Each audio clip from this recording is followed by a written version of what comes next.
오늘의 말씀은 사도행전 4장 32절에서 37절까지입니다. 많은 신도가 다 한 마음과 한 뜻이 되어서 아무도 자기 소유를 자기 것이라 하지 않고 모든 것을 공동으로 사용하였다. 사도들은 큰 능력으로 주 예수의 부활을 증언하였고 사람들은 모두 큰 은혜를 받았다. 그들 가운데는 가난한 사람이 한 사람도 없었다. 땅이나 집을 가진 사람들은 그것을 팔아서 그 판돈을 가져다가 사도들의 발 앞에 놓았고 사도들은 각 사람에게 필요에 따라 나누어 주었다. 키프로스 태생으로 레위 사람이요 사도들에게서 바나바 곧 위로의 아들이라는 뜻을 별명을 받은 요셉이 자기가 가지고 있는 밭을 팔아서 그 돈을 가져다가 사도들의 발 앞에 놓았다. 이는 하나님의 말씀입니다. 좋으신 주님께서 주시는 위로와 평안과 새롭게 하시는 은혜가 저와 여러분 위에 함께 하시길 빕니다. 그리고 설립 116주년을 맞은 청파교회 위아 어린이날을 맞은 이 땅의 어린이들, 특별히 아주 어려운 환경 가운데 살아가는 북녘의 어린이들 위에도 은혜의 주님께서 함께 하시기를 소망합니다. 116주년 참 오래되었지요. 1908년 청파교회가 처음 세워질 때 청파동의 풍경은 이랬습니다. 빈민들이 사는 곳. 1925년에 나도양에 벙어리 삼룡이란 소설이 나왔는데 그 배경이 청파동이었습니다. 나도양이 소개하는 청파동에 대한 이야기는 이렇습니다. 빈민굴, 지저분한 촌락, 노동자들밖에 살지 않는 곳, 그렇게 소개가 되고 있습니다. 상동교회는 그런 가난한 동네에 양우로도 여사와 이필주 전도사를 복음 전도자로 보냈고 그곳에 교회를 세우게 했습니다. 그때 세워진 교회는 연화봉 보고리 옆에 세웠다 해서 연화봉교회라고 불렀습니다. 몇 차례를 거쳐서 이사를 하다가 오늘 이 자리에 이르게 되었고요. 그때 이필주 전도사의 회고록에는 이렇게 기록되어 있습니다. 1907년 봄 청파에 기도방이 설립되니 나는 밤마다 한서에 불구하고 복음을 전해 1년 뒤에 교회가 설립되게 하였다. 이필주 전도사는 나중에 목사가 됐고 민족 대표 33인 중에 한 명으로서 독립운동을 했고 나중에 옥고를 치르는 그러한 일도 겪은 분이십니다. 여기서 한서에 불구하고 할 때 한서는 뭔지 다 아시죠?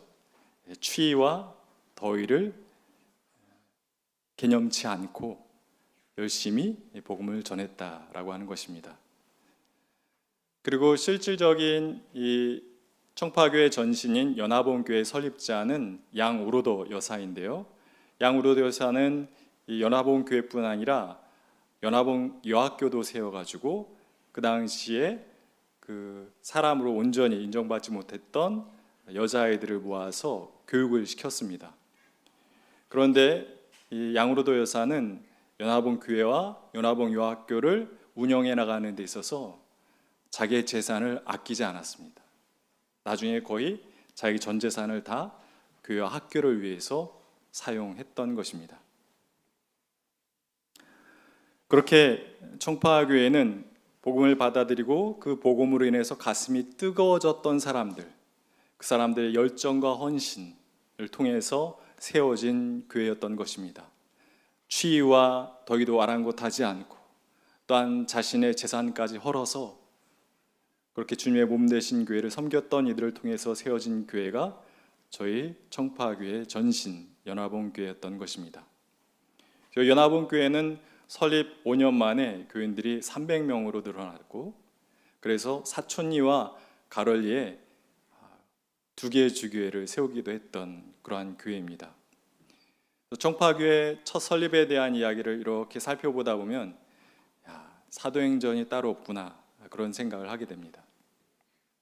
오늘 성경 본문은 초대교회와 초대교회 전도자 중에 한 명이었던 바나바에 대한 이야기가 나옵니다. 사도들은 예수님이 그러셨던 것처럼 사람들을 향해서 복음을 힘있게 전했고 병자들을 고쳐주었고 또한 깊이 기도하는 가운데 많은 사람들이 모여들게 되었습니다. 예수님이 그렇게 복음을 전할 때도 예수님 앞에 많은 사람들이 모여들었지만 사도들이 복음을 전할 때 그 사도들 앞에 모였던 사람들은 예수님 앞에 모였던 사람들과 조금 다른 양상을 보였습니다.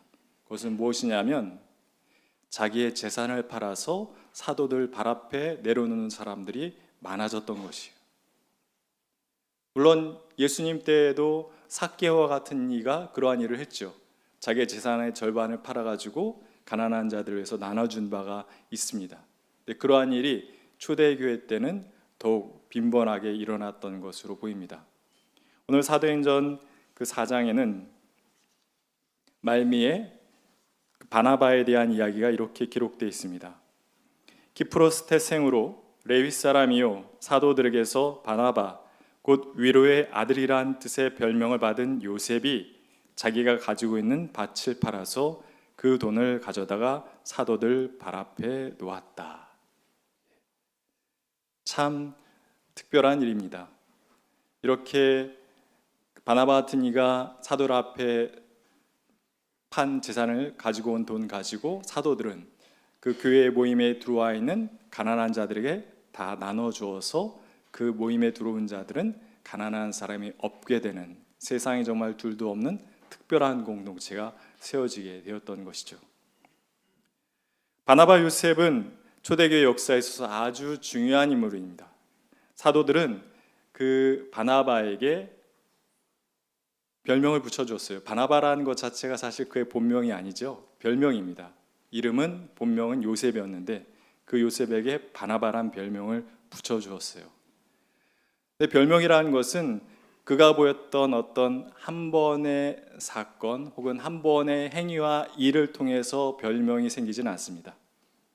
한 존재가 반복적으로 특별하게 어떤 행동을 했을 때 그 주위 사람들이 그 반복된 행위 속에 나타난 특징을 하나 잡아가지고 그에게 별명을 붙여주지요. 제 어렸을 때 별명은 뭐였을 것 같습니까? 제 어렸을 때 별명은 거북이였어요. 공감이 되시죠? 지금은 약간 조금 더 빨라진 거북이. 근데 요셉은 그 별명이 바나바였다라는 거죠. 바나바는 위로의 아들이에요. 참 좋은 별명이죠. 얼마나 그 요셉이라는 사람이 다른 사람들을 자주 위로했는지를 우리가 알 수 있는 대목입니다. 오늘 사도행전 4장에는 이 바나바가 자기의 재산을 팔아서 사도를 통해서 가난한 사람들에게 나눠줬다라는 그 한 대목이 나오지만 그 한 행위 때문에 사도들이 요셉에게 바나바란 별명을 붙인 것은 아니었습니다. 성경을 보면 바나바는 정말 많은 큰 위로를 가는 곳마다 전했던 사람임을 알 수 있습니다. 바나바가 행했던 행위들 중에 가장 큰 일은 어떤 일인지 아십니까? 밭을 팔아서 사도들에게 바친 거? 정말 이것도 큰 일이죠. 아무나 할 수 있는 일이 아닙니다. 쉬운 일이 아니죠. 근데 그보다 몇 곱절로 큰 일을 바나바가 한 게 있습니다. 만약에 바나바가 그 행위를 하지 않았다면 교회 역사는 다르게 흘러갔을 겁니다. 그 일은 바로 무엇이냐면 초대교회가 원수처럼 여겼던, 거리를 두고 있었던 바울이라고 하는 사람을 초대교회 일꾼으로 불러들인 일입니다. 그 당시만 해도 바울은 이미 회심을 했어요. 회심을 하고도 6년, 7년의 시간이 지났지만 초대교회 현장에 나와서 활동할 수 없는 사람이었습니다.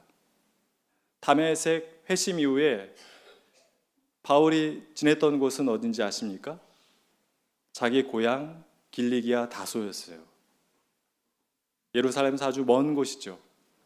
거기서 혼자 거의 칩과다시피 지내고 있었습니다. 그랬던 바울을 초대교회 공동체로 끌어내서 초대교회 공동체 사람들이 바울을 받아들이게 한 게 바로 바나바예요. 사람들은 바울을 흔쾌하게 생각지 않았습니다. 회심은 했다고 하는데 워낙 그가 저지른 전죄가 크니까 그에 대한 마음의 앙금들이 쉽게 사라지지 않았던 것이죠. 그래서 원수처럼 여겼던 그 바울이었지만 그 바울을 초대교회에 소개한 사람이 바나바야. 바나바가 믿는 사람이라면, 바나바가 소개하는 사람이면 그 사람은 누구든지, 그 전에 어떤 나쁜 짓을 했던 사람이라 하더라도 저 사람은 믿을 만한 사람이야라고 초대교회 공동체가 인정했다는 것입니다. 그만큼 바나바는 인품이 뛰어난 사람이요, 위로의 사람, 그러니까 바나바에게 위로받은 사람들이 많았던 거예요. 이후 바나바는 바울과 함께 전도 여행을 다녔습니다. 바나바는 12사도에 들진 않았지만 그 어떤 사도들보다 열심히 자기 생을 복음을 전하는 데 들인 복음의 전도 사역자임이 분명합니다. 바울과 함께 오늘의 튀르키예 지역 곳곳을 다니면서 예수님을 전했습니다. 그런데 좋은 일만 있었던 것은 아닙니다. 안 좋은 일도 일어납니다.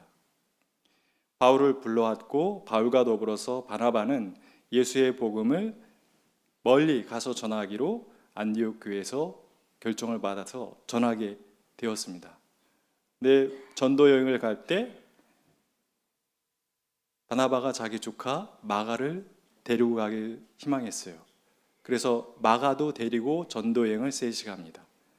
그런데 어떤 이유인지 모르겠지만 마가가 초입에 자기는 이제 더 이상 복음 전하는데 같이 못하겠다고 다시 먼저 돌아갑니다. 그 일에 바울은 화를 내요. 화를 냈지만 바나바와 바울은 나머지 전도여행을 무사히 마칩니다. 여러 튀르키예 지역을 다니면서 복음을 전하고 교회를 세우고 안디옥 교회로 돌아오죠.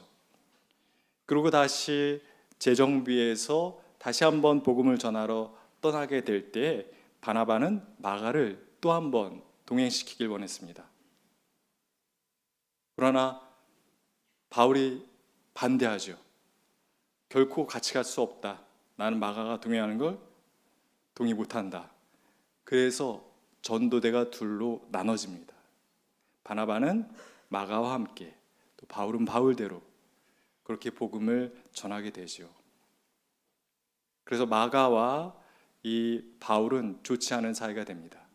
근데 시간이 지나고 성경을 보면 바울이 마가를 애틋하게 생각하는 장면이 나옵니다. 자기에게 마가를 보내라고 생각해 보는 거죠. 이 둘 사이는 어떻게 다시 친해지게 됐을까? 정확히 기술되어 있지는 않지만 이 둘의 화해 속에도 누가 있었을 것 같아요? 바나바가 있었을 것이라 라는 그런 추정을 하게 되지요.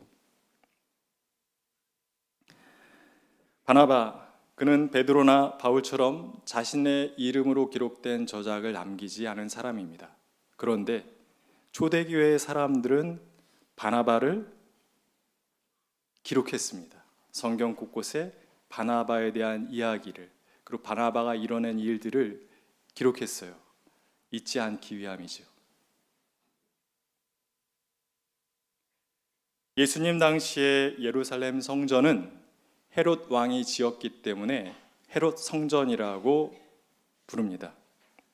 헤롯은 기원전 19년에 자기 스스로를 새로운 솔로몬이라고 이스라엘 사람들에게 소개하면서 내가 새로운 예루살렘 성전을 지을 것이다 선포합니다.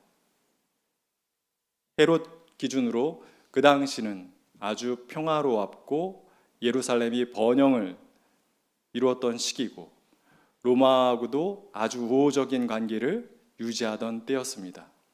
하나님께서 이러한 복을 주셨으니 그 전지전능한 신에게 우리가 경의를 표해야 된다라는 대의 명분을 내세워서 대대적인 거의 국가사업 차원의 수준의 성전 건축을 시작합니다. 오랜 시간에 걸려서 성전 건축을 하게 되는데 예수님이 활동하던 그 당시에도 예루살렘 성전, 시온 성전은 건축 중이었습니다. 규모 자체부터가 컸는데 솔로몬 성전의 서너배 아주 크게 지었죠. 규모만 크게 지은 게 아닙니다.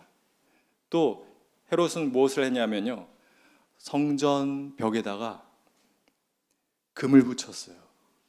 금박을 붙여가지고 휘황찬란하게 반짝반짝 빛나는 성전을 만들었습니다.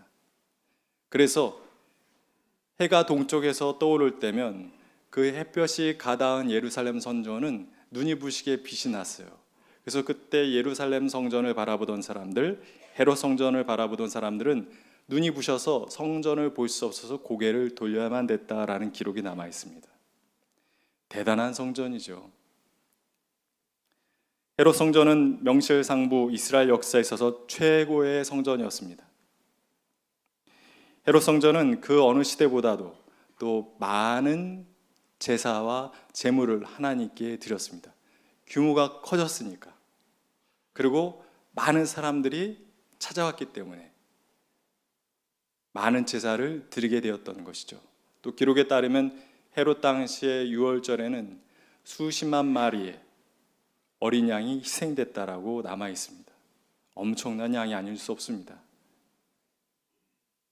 그러나 그렇게 화려하게 드러낸 겉모습과 달리 헤롯 성전의 이면은 어둡기 그지없었습니다.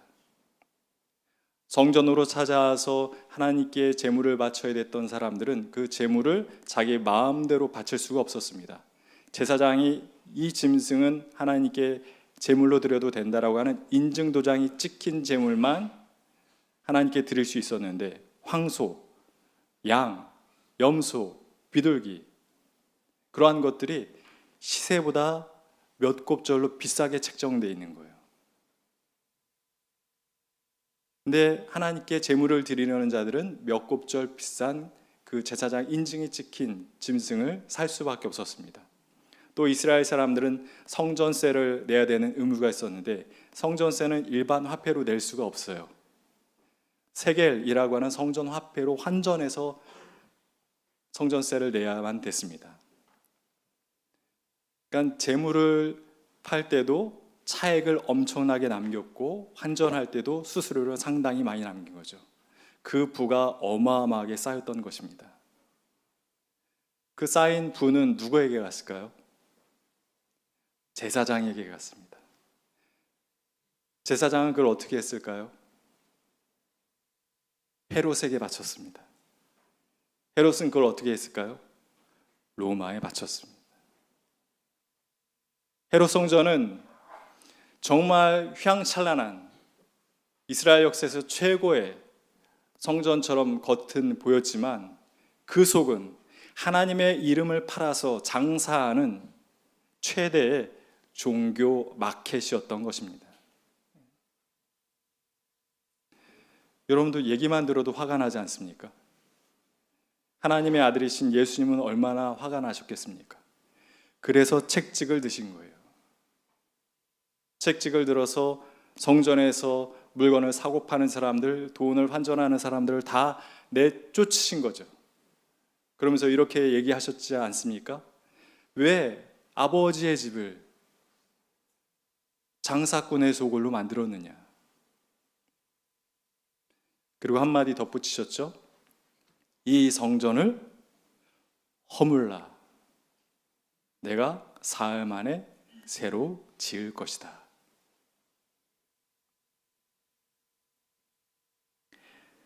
인간의 손으로 지은 성전은 얼마든지 잘못될 수 있습니다. 하나님과 말씀과 예배를 위한 것들이라고 말하지만 그와 같은 것들이 실은 종교 권력자들이나 그들과 결탁된 불의한 체제를 위한 것일 수도 있습니다. 겉으로는 하나님을 드러내는 것 같아도 속으로는 탐욕이 가득 찬 성전, 그 성전을 어떻게 해야 합니까? 허물어야 합니다. 예수님께서는 더 이상 성전으로서의 바른 기능을 상실한 예루살렘 성전을 허물라 말씀하시며 그 성전이 허물어지면 당신이 3일 만에 다시 지을 것이라 말씀하셨습니다. 여기서 예수님께서 다시 지으신다 말씀하신 성전은 무엇을 말합니까? 예수님 당신 자신을 말하시는 거죠.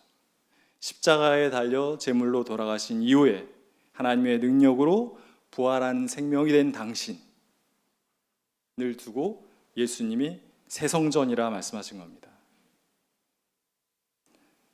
예수님은 물론 부활하셔서 새로운 성전이 되어 주셨어요. 그런데 우리는 알고 있습니다. 예수님은 십자가에 달려 돌아가시기 전에 이미 공생애를 하실 때 이미 하나님의 새 성전이셨습니다. 왜 그랬습니까? 예수님을 만난 사람들이 예수님을 만남으로 누구를 만났기 때문이죠? 하나님을 만났기 때문입니다. 예수님을 만난 사람들이 예수님과의 만남을 통해 무엇을 이루었기 때문이죠? 온전한 회복을 이루었기 때문입니다. 성전, 예수님은 하나님의 온전한 성전이셨던 것입니다. 부패할 대로 부패했던 헤롯 성전은 헤롯이 그토록 의지하였던 로마에 의해서 멸망당합니다.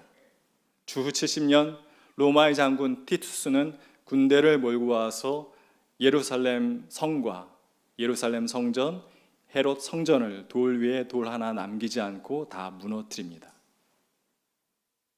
그렇게 헤롯 성전은 사라졌지만 예수님으로 말미암아 이 땅에 참된 성전을 이루는 초대교회는 예루살렘을 넘어 온 유대와 사마리아, 터키, 그리스, 로마에까지 가서 새롭게 세워지게 된 것이죠.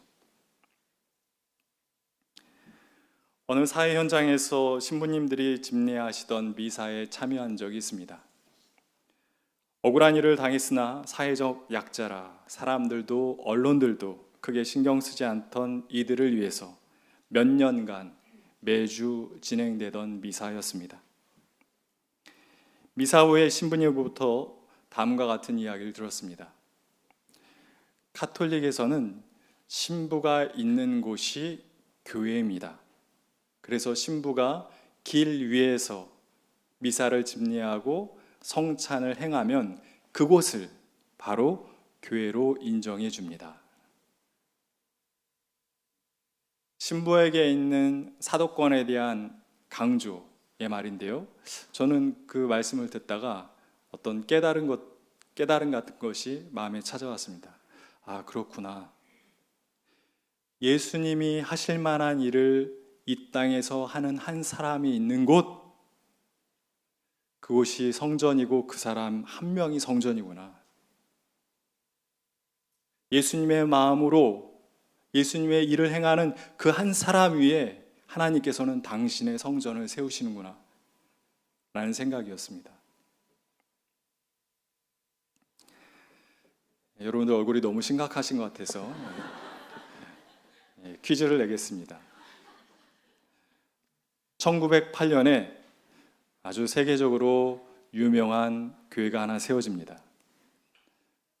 어떤 교회일까요? 총파교회라고 답하고 싶으시죠? 예.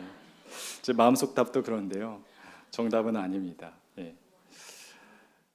1908년에 그 생각하는 사람을 조각한 로댕이 대성전이라고 하는 조각을 조각합니다. 목사님이 얼마 전에 그 새 책 고백의 언어들 여러분들 많이 사셨죠? 그 앞에 표지에 보면 그 대성전 사진이 딱 붙어 있어요. 말은 대성전이라고 했지만 실제로는 사람의 손 모양 조각입니다. 두 개의 손이 이렇게 서 있어요. 얼핏 보면 기도하는 손 같아요. 아, 기도하는 손이라 대성전이라 했나? 라는 생각이 먼저 드는데, 근데 가만히 보면 둘 다 오른손이에요. 한 사람의 손이 아니라 두 사람의 손이라는 거죠. 한 손이 다른 손을 맞잡기 위해서 다가가는 겁니다. 그리고 이 손들이 아래서부터 위로 수직으로 고딕 건물처럼 서 있어요. 딱 보는 순간 그런 생각이 자연스럽게 듭니다. 아, 로댕이 이런 의미를 담아서 저 조각에 대성전이라는 이름을 붙였나 보다. 바로 함께함, 하나님 안에서 하나됨, 그리고 하늘을 지향함, 이런 의미를 담아서 그랬나 보다라는 생각이 절로 들지요. 관심 있어서 조금 더 알아봤습니다. 그런데 그 대성전이라고 하는 조각은 본래 이 대성전이라는 이름으로 만든 조각이 아니었고요. 원래 용도는 분수의 장식으로 만들었던 손이라고 합니다. 두 손 사이로 분수물이 솟아나오는 것이죠. 그리고 제목도 그 대성전이 아니라 언약의 궤였다고 합니다. 언약의 궤라고 하면은 그 하나님의 언약이 담겨 있는 그 궤를 말하고, 그 위에는 속죄판이라고 하는 것이 있습니다.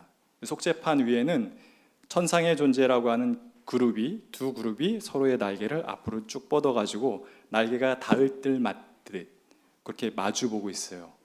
근데 바로 그 속죄판이 어떤 곳이냐면 하나님이 성막 안에 임하시는 장소예요. 그러니까 로댕의 대성전이라고 하는 그 조각은 이 땅의 교회가 어떠해야 되는지를 너무 분명하게 잘 드러내주고 있는 겁니다. 한 사람이 다른 이의 아픔을 위로하기 위해서 손을 내밀고 다가가는 곳, 그곳이 하나님의 성전입니다. 그래서 서로가 서로를 동등하게 여기고 서로가 서로의 아픔을 자기의 아픔으로 받아들이는 함께하는 공동체가 교회입니다. 그리고 자기 혼자만 하나님을 지향하는 것이 아니라 같이 함께 하늘을 지향하는 곳이 하나님의 성전이고, 또한 그 만남을 통해서 생명의 물이, 생명수가 솟아나야 되는 곳이 하나님의 성전이며, 하나님이 임재함을 느낄 수 있는 곳이 성전이어야 한다라고 그 로댕의 대성전은 우리들에게 메시지를 던지고 있습니다.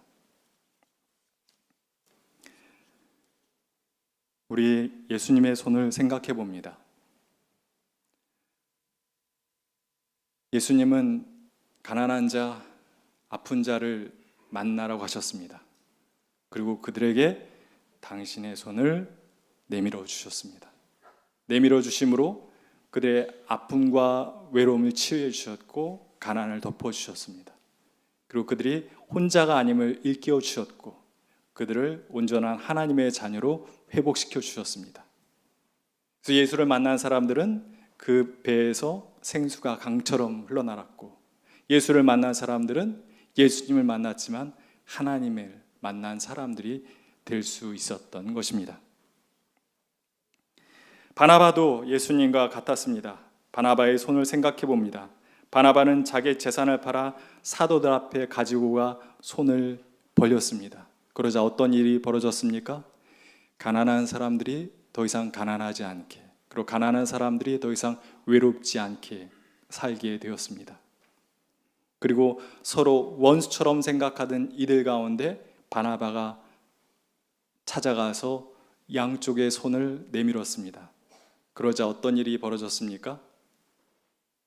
최악의 원수가 최고의 동지가 되었지요. 바나바가 가서 손을 펼치는 곳마다 사람들은 화해했고 하나됨을 느꼈고 함께 하늘을 볼 수 있게 되었습니다. 바나바, 그가 가는 곳마다 생명의 역사는 일어났고 사람들은 그곳에서 하나님의 임재를 느꼈습니다. 그랬기에 초대교회 사람들은 바나바를 기억하기 위해서 그에 대한 기록을 여기저기에 남겼던 것입니다. 우리는 그런 사람을 잊을 수 없습니다. 내게 찾아와서 나를 자신처럼 소중히 여겨주고 나를 위해서 자신이 가진 것을 아낌없이 내어주고 땅만 바라보며 살던 나를 다시 고개를 들어 하늘을 보게 만들어주니, 또한 나로 하여금 하나님의 품을 느끼게 해준 이를 우리는 잊을 수 없습니다. 우리 모두는 청파교회의 교인입니다. 그와 동시에 우리 각자 한 명 한 명은 하나의 교회입니다. 우리 한 명 한 명은 청파 파송교회입니다. 우리 한 명 한 명이 청파 파송교회여야 합니다. 내 앞에 있는 한 사람의 아픔을 향해 나아갑시다. 그를 위해 내가 가진 것을 내어 줍시다. 나 혼자만 하늘을 지향하는 것이 아니라 그와 함께 하늘을 지향합시다. 그러할 때 우리가 예수님의 마음으로 누군가와 함께 할 때 주님께서는 그곳에서 생명의 역사를 일으키실 것이고 그 자리에 당신도 임재하실 것입니다. 우리에게 찾아와 성전이 되어 주셨던 예수님을 기억하며 그리고 116년 전 이 가나안 땅에 찾아와 예수 그리스도의 마음으로 손을 내밀었던 청파교회 초대 전도자들을 기억하면서 우리도 이 시대에 하나님을 찾는 많은 백성들에게 하나님의 성전이 되어줄 수 있길 주님의 이름으로 기원합니다. 다 함께 주신 말씀을 기억하며 거듭의 기도를 드리겠습니다. 하나님, 116년 전 청파교회를 세워주시고 온전히 동행하여 주셔서 감사합니다. 예수님의 마음, 바나바에게 주셨던 마음, 청파교회를 세웠던 전도자들에게 주셨던 마음을 오늘 우리들에게도 주십시오. 우리에게 주신 하나님의 은혜를 온전히 이 시대에 고통받는 이웃에게 전하는 우리가 되게 해 주십시오.